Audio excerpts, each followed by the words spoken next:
बोलो भाई, दोनों हाथ मुट्ठी बंद करके जोर से लगाओ, भारत माता की।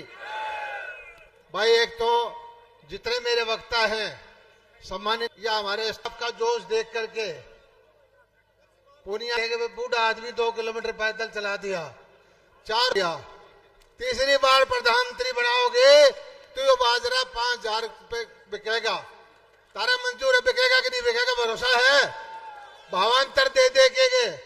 और ये यहाँ नहरों में पानी देना, बीमा मुआवजा देना, मंडियां चलवाना, सरसों की खरीद करवाना, इस दक्षिण हरियाणा के लिए जो काम किया गया है उस चीज को भूलना नहीं है। इस चीज का ध्यान रखना है आप सब लोगों को। जो काम किया गया दक्षिण हरियाणा के लिए, पानी का, बीमा का, मुआवजे का, मेरिट की नौकरी का, मुझे पता है कि जो नौकरियां यहाँ हिरवाल की लगी हैं, इन नौकरियों के गरीब नौकरियों को कुछ पाप के पड़ोस के जिले वाले खा जाते थे, वो अब घुमा फिरा करके ऐसे ताकतवर लोगों को गुमराह करने के लिए छोड़ा है उन्होंने कि वो आपकी नौकरी को फिर सिखा जाए। मैं तो एक ही चीज कहता हूं, हो सकता है किसी भाई को मेरे से नाराजगी हो सकता है किसी भाई को किसी और से नाराजगी हो, लेकिन आज जो देश का माहौल है दुनिया के अंदर, आज जो देश का सिक्का चल रहा है, आज जो हमारी अर्थव्यवस्था बढ़ रही है, उसको भूलना नहीं है। दुनिया में फैसले होते हैं तो सब मोदी की तरफ देखते हैं। दुनिया के अंदर बड़े से बड़ा फैसला ताकतें आज हमारे सामने झुकी हुई है। मैं कहता हूं कि आपको एक बार देश में मोदी जी को प्रधानमंत्री बनाना है और तीसरी बार हमारे धर्मवीर भाई को सांसद बनाना है। ना हमने इलाका देखना, ना जात देखनी, ना बिरादरी देखनी, हमने एक ही चीज देखनी है कि ये देश कैसे विकसित हो। और हमने ये भी देखना है कि ये बाजरे की धरती का किसान कैसे खुशहाल हो, यहाँ किस तरह से नहरों में पानी आए, अच्छी बिजली आए, अच्छी मंडी चले। और भाई हमारी सरकार ने, या हमारे नहरों के मंत्री आ रहे हैं मेरे भाई, नहरों का वजीर भी आपके यहाँ दे दिया ताकि यहाँ पानी की भरमार हो। इतनी बात कह के मैं आपका बहुत बहुत शुक्रिया अदा करता हूँ और सतीश पूनिया जी का और हमारे धर्मवीर जी का अग्रिम में बधाई दे रहा हूँ। धन्यवाद, जय हिंद। और सब वक्ताओं से कहता हूँ कि बगैर किसी औपचारिकता के तुरंत जो है मंच का नाम ले, और गर्मी बहुत है, भीड़ बहुत है, सीधा बोले। धन्यवाद। बहुत बहुत धन्यवाद मंत्री जी। और अब मैं आग्रह करूंगा सीधा हरियाणा सरकार में मंत्री आदरणीय डॉक्टर अभय सिंह।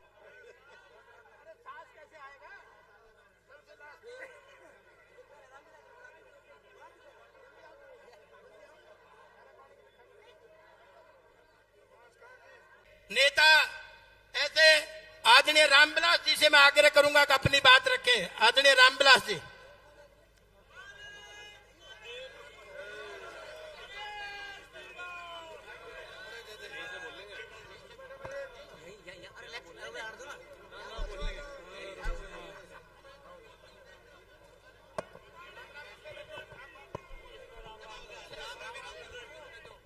दादा पहले तो राम राम। दादा मेरी राम रूमी तो ले ले। ओ दादा मेरे रामविलास जी, आप बोलोगे? मामा श्री डटो आप। भारत माता की। ये बेगंटी दोस्त पुराना नहीं बोल रहा। भारत माता की। ये बाघोत शाना नोताना पोता नहीं बोल रहा। भारत माता की। बीरबल नगरी में आज हमने चौधरी धर्मवीर का नामांकन पत्र भरा। आज हमारे मोजिज मेहमान हैं, बड़े प्रांत के बीजेपी के प्रदेश अध्यक्ष रहे, राजस्थान विधानसभा के विधायक रहे, छोटे भाई सतीश जी पूनिया। एक बार राजस्थान के काकड़ पर है, ताली बजा के स्वागत करो। हरियाणा सरकार में मंत्री डॉक्टर अभय सिंह यादव, जाटा का हाथ में ही फाइनेंस मिनिस्ट्री आ गई। हरियाणा सरकार में मंत्री, वित्त मंत्री जेपी दलाल जी, दादरी से विधायक और मंत्री रहे, मेरे मामा श्री सतपाल सांगवान जी,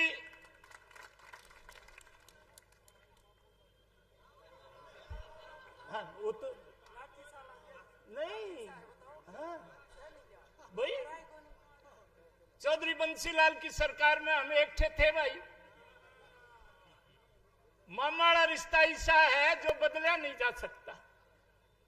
हमारे तीसरी बार के विधायक भिवानी से घनश्याम सराफ जी, हमारे लोकप्रिय विधायक अटेली सीताराम यादव जी, हमारी इस लोकसभा के प्रभारी और कोसली के लोकप्रिय विधायक लक्ष्मण यादव जी, हमारे तीनों जिलों के अध्यक्ष दयाराम यादव, मुकेश गौड़, डॉक्टर किरण कलकल। कई लोग कहते हैं यो रामविलास बीजेपी वाला का नाम बहुत ले। अरे अणसुई तो काम लेणु है, गामा में तो कमल को फूल यही लेके जागा।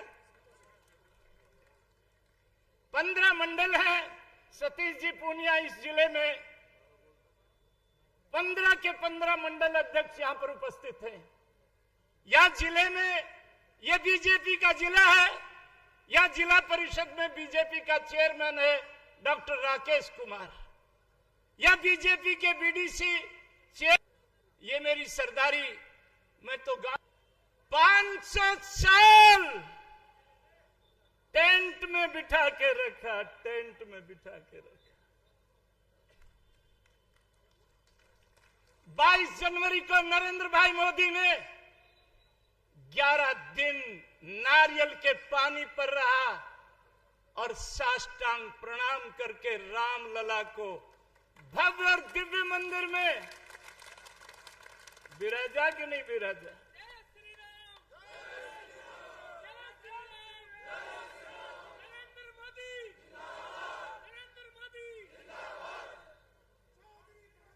हमारा नरेंद्र मोदी देश का प्रधानमंत्री,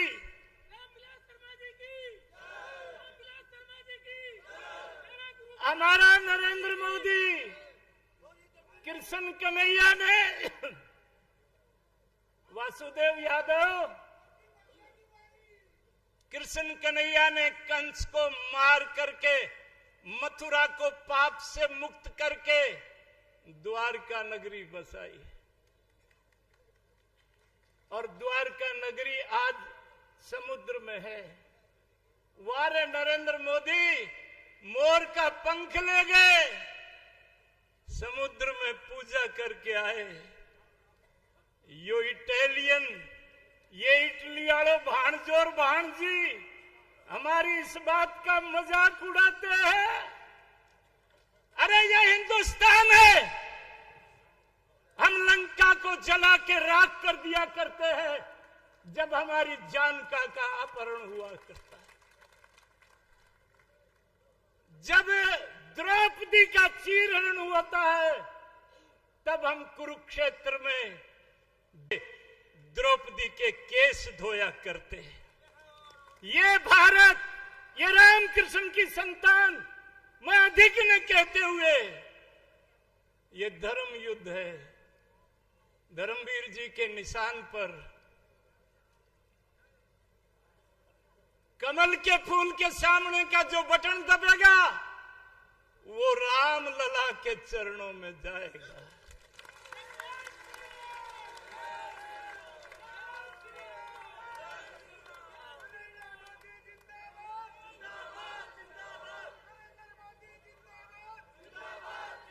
अयोध्या हुई हमारी है, अब मथुरा की बारी है। केरला से लेकर के लूजो तक को देख रहा हूं। मैं बागेश्वर धाम से लेकर के कारोली मारोली के राठियों को देख रहा हूं। मैं चीथरोली के धनखड़ों से लेकर के निजामपुर की नड़वाटी तक देख रहा हूं। मैं धर्मवीर जी के गांव तालू धनाना से लेकर के श्यामपुरा, लुहारू, चहड़ पहाड़ी तक की सरदारी को मैं देख रहा हूं। ये खेड़ की कुक्सी, ये पलपाल, बैरावास, गडानिया, सांप सरदारी से लेकर के ये मैंने लोकसभा की 4 द्वारी के गांव आपको बताए हैं। जैसे जेपी दलाल ने कहा, भाई कहीं के दिसोठन में नहीं पहुंचा हो, कहीं के भाई उजरखाई नहीं पहुंचा हो, नाराजगी होती है। क्योंकि मैं तो तीसरी पीढ़ी का चौकीदार हूं, जो बच्चों के दसोठन में गया, गोदी में लेके प्यार किया।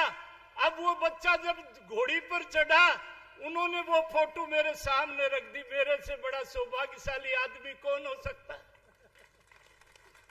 इसलिए मेरी आपसे विनती है, ये छोटी मोटी नाराजगी नहीं, उसके लिए हमको सबको माफ कर देना।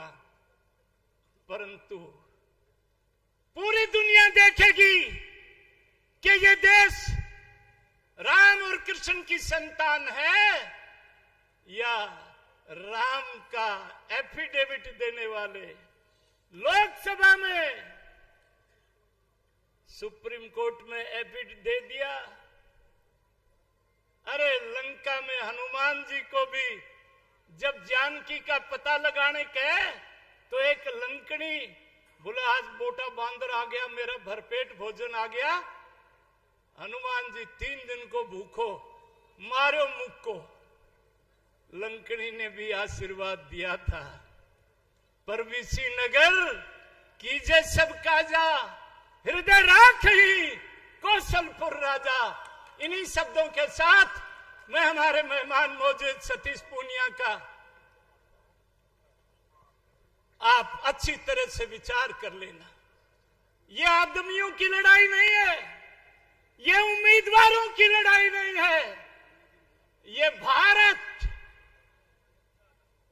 राम भक्तों की, कृष्ण भक्तों की, राम और कृष्ण विरोधियों की लड़ाई है। ये हमारा नामो निशान मिटाना चाहते हैं। रोम, यूनान, मिस्र सब मिट गए जहां से। कुछ बात है कि मिटती नहीं हस्ती हमारी है। ये माता बहनें बैठी हैं, ये भारती सैनी कमलेश सैनी बैठी है। ये हमारा, इन्हीं शब्दों के साथ मैं आई हुई सरदारी का अभिनंदन करता हूं। एक बार सतीश पूनिया को, ताकि पूरा हरियाणा में जाके बता दें, एक बार हाथ उठा करके, भारत माता की, भारत माता की, नरेंद्र मोदी जिंदाबाद, बीजेपी जिंदाबाद।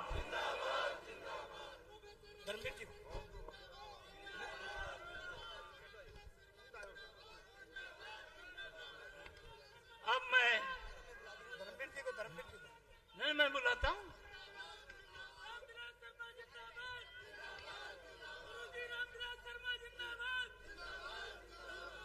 अरे मैं अब हमारे लाडले उम्मीदवार,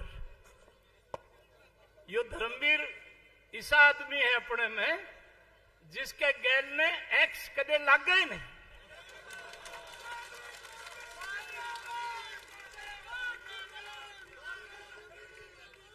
और 4 महीना पहले हम तालू गए थे। चौधरी धर्म के पीर के पूज्य पिताजी चौधरी भलेराम जी का निधन हुआ था। धर्मवीर, आप अनाथ मत समझना। ये सरदारी आपको वोट दे करके, जिनके मां बाप नहीं रहते, ये समाज उनकी सुरक्षा करता है। करेंगे ना चौधरी धर्मवीर?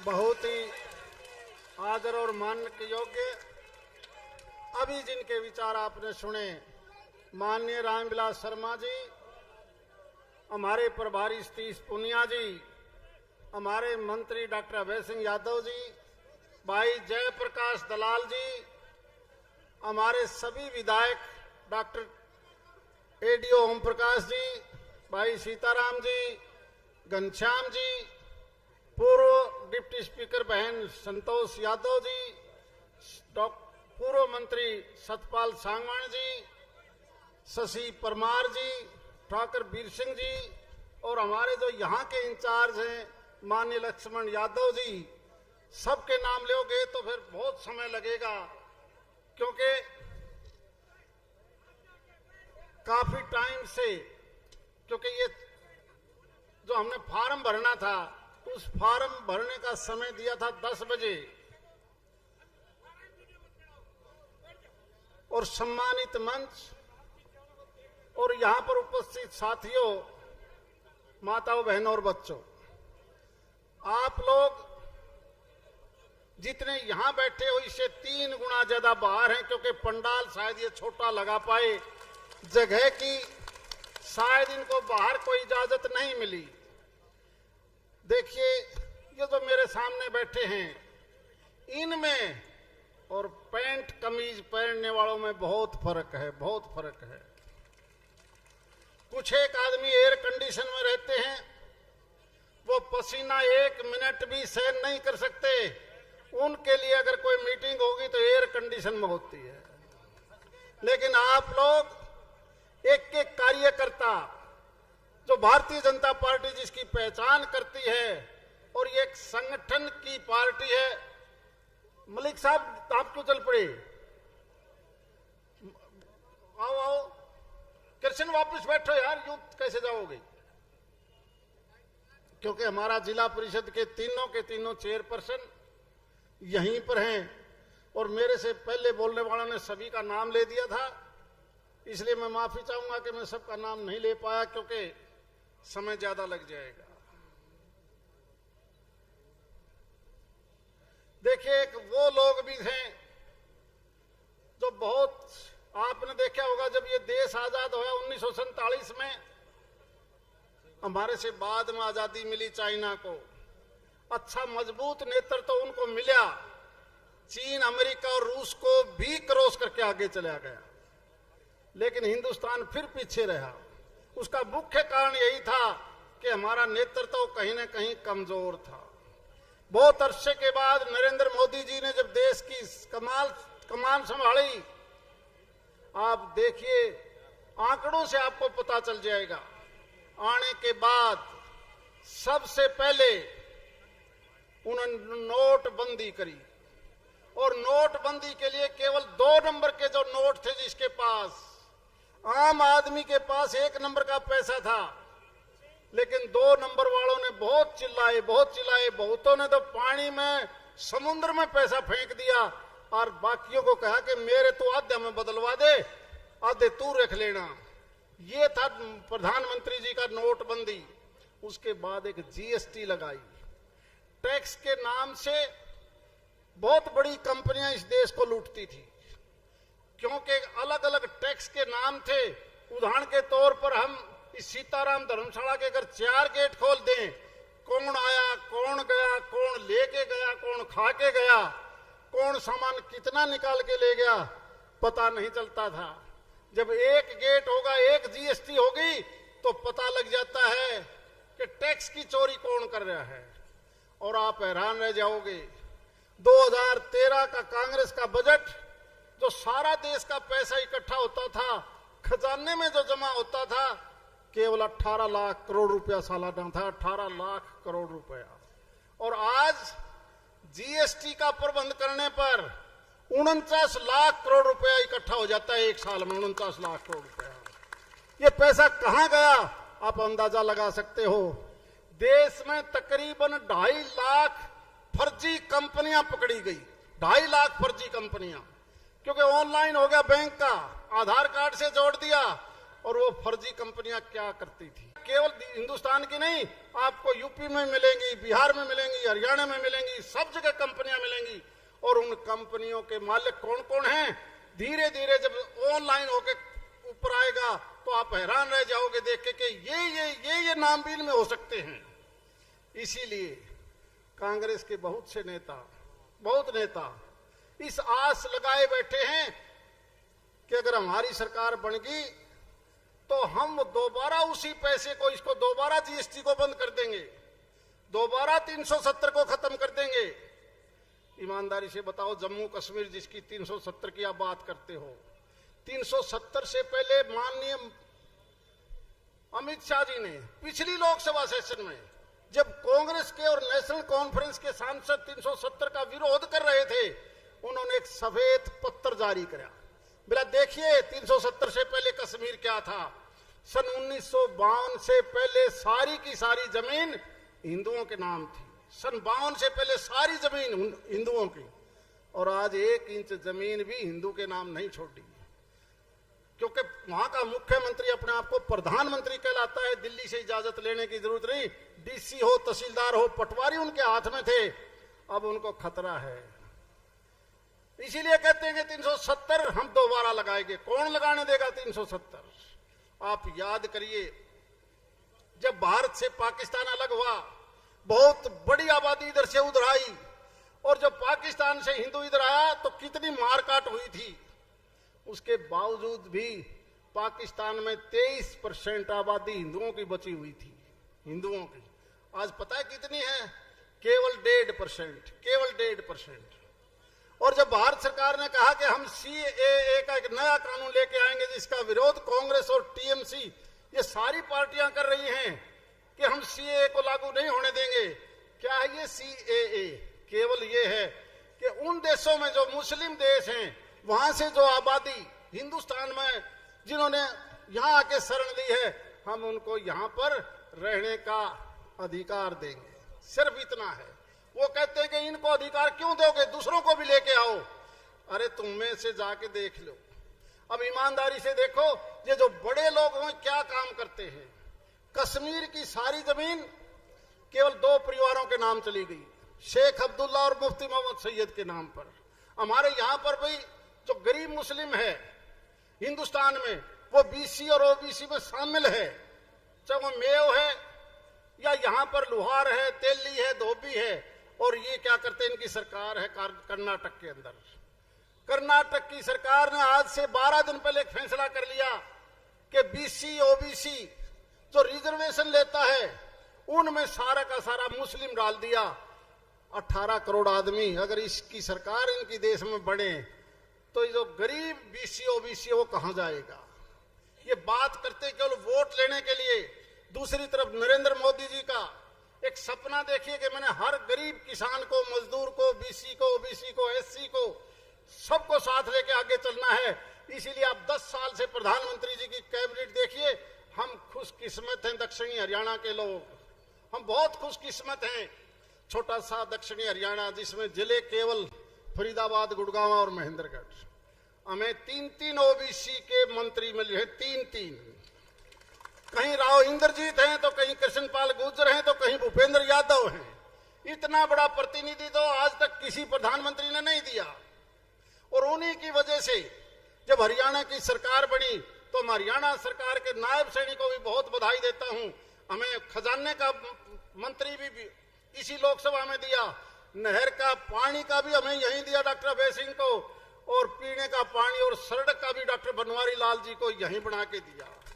मुझे लगता है कि आने वाले 5 साल में जो हमारी बकाया काम है, जिस तेजी से, जैसा कि डॉक्टर अभय सिंह जी ने बताया था, किसी ने 10 साल पहले डारनोल देखा है, नांगल चौधरी देखी है, भिवानी महेंद्रगढ़ देखा है। एक समय था केवल एक क्षेत्र में सड़कें बनती थी, बाहर अगर आते तो सड़कों का पता नहीं था सड़क है नहीं है। और आज 7 नेशनल हाईवे हमारी इस लोकसभा क्षेत्र से गुजरते हैं, 7। और दूसरों को बहुत बड़ा दर्द होता है, क्योंकि जब वो मुख्यमंत्री थे तो नहर का पानी भी महेंद्रगढ़ में आए, लुहारू में आए, ना आए, लेकिन उनका इतना पानी लगता था कि उनकी जमीन भी खराब होगी। चोआ चढ़ा दिया वहां पर, और हम प्यासे बहुत मुश्किल से बहुत अरसे के बाद अब इसी JLN की, जैसा कि अभय सिंह जी बता रहे हैं कि 4000 क्यूसेक की इसकी कैपेसिटी बढ़ जाएगी आने वाले समय में।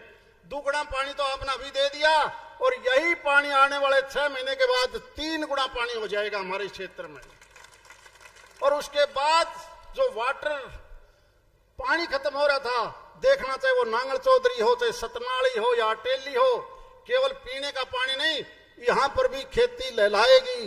जो सपना लिया था कभी हरियाणा जब बना, उस वक्त ये नहर बनी थी। आज से 50 साल पहले नहर बनने के बाद बीच में जितनी भी दूसरी सरकारें आई, उन्होंने एक मिनट भी एक ऐसा पैसा नहीं लगा जिससे पंप हाउस या नहर दोबारा बने। कितनी तेजी से काम चले हैं, चाहे वो पानी की बात हो, सड़कों की बात हो, मेडिकल कॉलेज की बात हो, एम्स की बात हो। ये एक बदलाव है, बदलाव। लेकिन कुछ एक लोग इस बदलाव को पसंद नहीं करते। जब जब कांग्रेस की सरकारें बढ़ती हैं, आप और हम सब भुगत भोगी हैं। नौकरी की बात हो तो खास एक इलाके में, पानी की बात हो तो खास एक इलाके में, डेवलपमेंट की बात हो तो केवल एक इलाके में।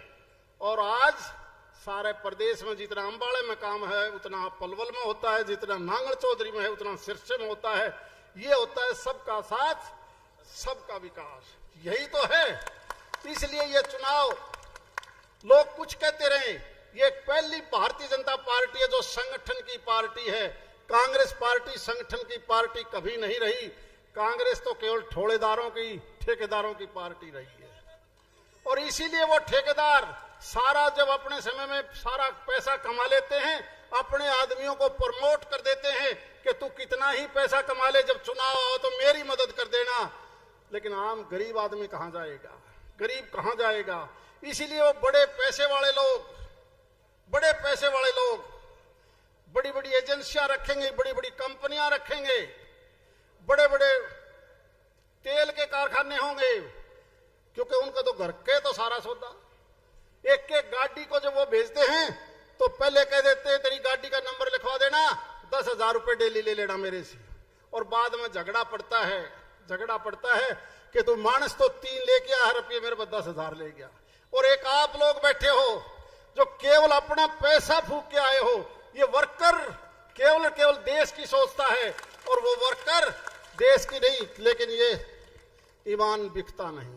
जमीर हमारा हरियाणा का कभी बिका नहीं, देश का कभी नहीं बिका। अगर पैसे वाले प्रधानमंत्री बनते तो बिरला कभी का देश का प्रधानमंत्री होता, कभी का। फिर आप पर किसी का दूसरे का नंबर नहीं पड़ता।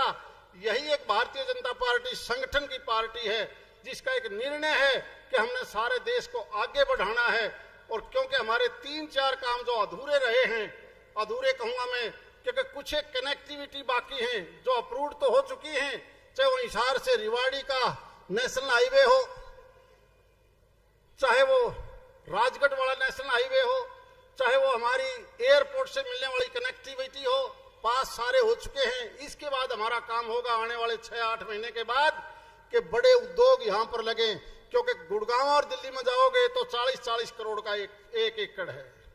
इंडस्ट्री वालों के लिए वहां जगह नहीं है, और हमें तो 30-40 लाख रुपए में भी हम एकड़ देने के लिए तैयार हैं। इसलिए सारा औद्योगिक जो हमने डेवलपमेंट करनी है, वो चाहे वो महेंद्रगढ़ हो, नारनौल हो, दादरी हो, भिवानी हो, यहां पर जब ये सारा विकास होगा तो आप देखना ये देश कितनी तेजी से बढ़ेगा। हमारे प्रधानमंत्री जी चाहते हैं कि विकसित देश बने, और विकसित देश का मतलब है कि हर आदमी को वो फायदा मिले। किसी ने सोचा था कि आयुष्मान कार्ड भी बनेगा, किसी ने सोचा था कि किसान के खेत में सीधा खाते में पैसा आएगा, किसी ने पता था कि तुम्हें इतना मुआवजा भी मिलेगा। ये मुआवजा चाहे रामविलास शर्मा जी हैं, डॉक्टर अभय सिंह जी हैं, ओम प्रकाश जी हैं, सीताराम जी हैं, चाहे वो दलाल साहब हैं, जितने भी, या बहन संतोष जी हैं, आज से 10 साल पहले ये शुरू हुआ है। पहले मुआवजा किसी को पता नहीं था। इसलिए जो आने वाला टाइम है वो केवल और केवल हिंदुस्तान का रहे, यही भारत के प्रधानमंत्री जी चाहते हैं। इसलिए इस चुनाव में मेरी आपसे प्रार्थना है, जिस पार्टी ने जात पात को खत्म किया है, वरना वो पार्टियां किसी विशेष जाति के नाम पर वोट ले जाती थी और फिर अपने जिले के नाम पर वोट लेती थी, और जब सरकार बढ़ जाती तो केवल अपने क्षेत्र में काम करती थी। अगर दोबारा कभी ऐसा हुआ तो ये इलाका फिर पिछड़ जाएगा। मुझे पूरा यकीन है कि ये दक्षिणी हरियाणा दोबारा से नहीं, इस तेजी से रफ्तार करेगा कि उन जिलों से भी हम आगे निकल के दिखाएंगे। इसलिए कुछ एक बड़े लीडरों ने आना था, लेकिन हमने उन्हें रिक्वेस्ट करी, हमने तो सिर्फ नाम भर के आना है। ये कोई नामांकन पत्र का दिन है, नामांकन दाखिल होने का वो है। आज हमने कोई जलसा या रैली नहीं कर रखी, और आप भी केवल मेरा पत्र, नामांकन पत्र दाखिल करवाने के लिए आए थे, केवल और केवल क्योंकि बड़े लीडर राव इंद्रजीत जी का भी आने वाली 13 तारीख को अटेली और महेंद्रगढ़ के बहुत से गांव में प्रोग्राम है। मेरी प्रार्थना है कि जब जब बड़े लीडर आए ये ध्यान रखना कि आप अपने आप प्रबंध करके उनकी बात भी जरूर सुनना। बहुत बहुत धन्यवाद। जय हिंद। बहुत बहुत धन्यवाद आदरणीय सांसद जी। सबसे आग्रह करूंगा अभी अपने स्थान पर बैठेंगे। अभी हमने एक मिनट हमारे प्रभारी माननीय सतीश पूनिया जी, सतीश पूनिया जी को सुन के जाएंगे। बहुत बड़े नेता हमारे हैं। मेरी प्रार्थना के सारे बैठ जाओ। सभी बैठ जाएंगे। जरा प्रार्थना के हमारा तो मैसेज देना है देश की तरफ से माननीय सतीश पूनिया जी जो हमारे प्रभारी हैं, इसीलिए वो आखिरी एक मिनट सब बैठेंगे। माननीय सतीश पूनिया जी से प्रार्थना करूंगा कि वो अपना संदेश दें।